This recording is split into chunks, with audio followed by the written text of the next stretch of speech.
नमस्कार दोस्तों, हमारे चैनल समस्या निवारण के अंदर आपका स्वागत है। दोस्तों, आज हम आपको बताने वाले हैं झाड़ू के माध्यम से कि किस प्रकार झाड़ू आपकी किस्मत को बदल सकता है। और साथ ही साथ कई लोगों का सवाल होता है कि आखिर पुरानी झाड़ू कब फेंकें। दोस्तों, झाड़ू को धन की देवी लक्ष्मी से जोड़कर देखा जाता है।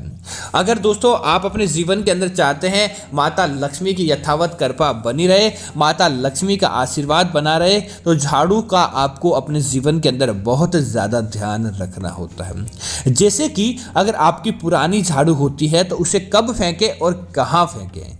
तो दोस्तों, इससे जुड़कर यह उत्तर मिलता है कि आपको कभी भी अपने घर की पुरानी झाड़ू को फेंकना होता है तो सबसे पहले अपने घर के अंदर नई झाड़ू को आपको लेकर आ जाना चाहिए। उसके बाद ही आपको पुरानी झाड़ू को फेंकना चाहिए ताकि आपके घर के अंदर लक्ष्मी का स्थान खाली ना हो। तो क्या करें, शनिवार का दिन इसके लिए सबसे उत्तम वार माना जाता है।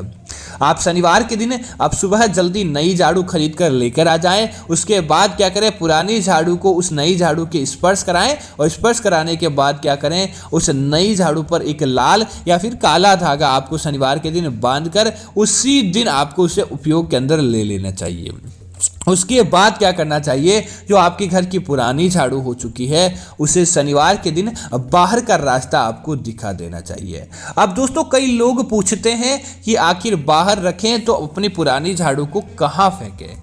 तो दोस्तों, इसके लिए यह है कि कई लोग क्या करते हैं, पुरानी झाड़ू को आप कचरा समझकर या फिर लकड़ी आदि समझकर, जैसे घास फूस समझकर जला देते हैं। इस प्रकार का पाप आपको भूल कर भी नहीं करना चाहिए। आप क्या करें, पुरानी झाड़ू को जब आप सामान्य जैसे कचरा फेंकते हैं उसी तरह ही आपको अपने घर से बाहर का रास्ता दिखा देना चाहिए। आप अपने सामान्य, क्योंकि आपने अपने घर के अंदर नई लक्ष्मी अर्थात नए झाड़ू को प्रवेश करवा लिया है और उसका उपयोग भी आपने ले लिया है, तो उसके बाद आप पुरानी झाड़ू का निस्तारण अपने घर के कचरे के अंदर ही कर सकते हैं। जो आपके, जैसे आप शहर के अंदर रहते हैं तो आपकी जो कचरा लेने वाली गाड़ी आती है या फिर आपके कचरा रखने का कोई भी स्थान आपने सरकारी स्थान आपका जो भी बना हुआ है वहां पर रख सकते हैं। और गांव के अंदर रहते हैं तो सबसे अच्छा है कि आप उस झाड़ू के बारीक तिनके कर लें और अपने खेत के अंदर ही आप जैसे घास फूस उपयोग के अंदर लेते हैं उसी तरह आपको उपयोग के अंदर ले लेना चाहिए। किसी भी प्रकार का आपको न तो दोष लगता है और न ही आपको किसी कार्य के अंदर बाधा देखने को मिलती है, बस पुरानी झाड़ू का समाधान हो जाता है। इसी तरह दोस्तों, झाड़ू से जुड़ी कुछ बातें होती है कि क्या झाड़ू को दान करना चाहिए। तो दोस्तों, आपको भूल कर भी झाड़ू को दान नहीं करना चाहिए।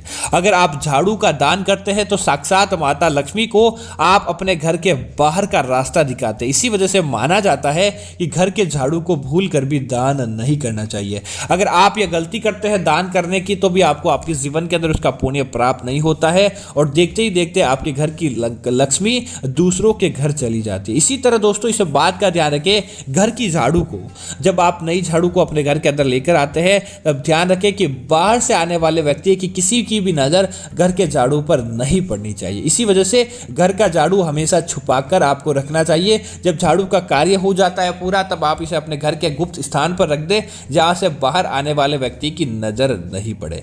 इसी तरह इस बात का ध्यान रखें, कभी भी अपने घर के झाड़ू से किसी अन्य व्यक्ति को या घर के किसी सदस्य को नहीं मारना चाहिए। अगर आप झाड़ू से किसी को मारते हैं तो आपको ढेर सारा पाप लगता है, माता लक्ष्मी के क्रोध और नाराजगी का सामना करना पड़ता है और देखते ही देखते आपके घर की लक्ष्मी आपसे रुष्ट होकर चली जाती है। इसी वजह से इस बात का जरूर ध्यान रखना चाहिए।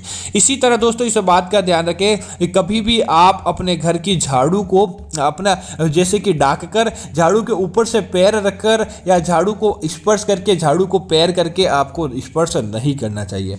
अगर झाड़ू के ऊपर गलती से भी आपका पैर लग जाता है तो तुरंत प्रभाव से आपको जैसे भगवान का चरण स्पर्श करते हैं उसी तरह झाड़ू को स्पर्श करके माफी मांग लेनी चाहिए। झाड़ू को ऊपर से मतलब पैर रखकर आपको न तो जाना चाहिए और न ही झाड़ू को पैर से स्पर्श करना चाहिए। इस बात का आपको जरूर ध्यान रखना चाहिए।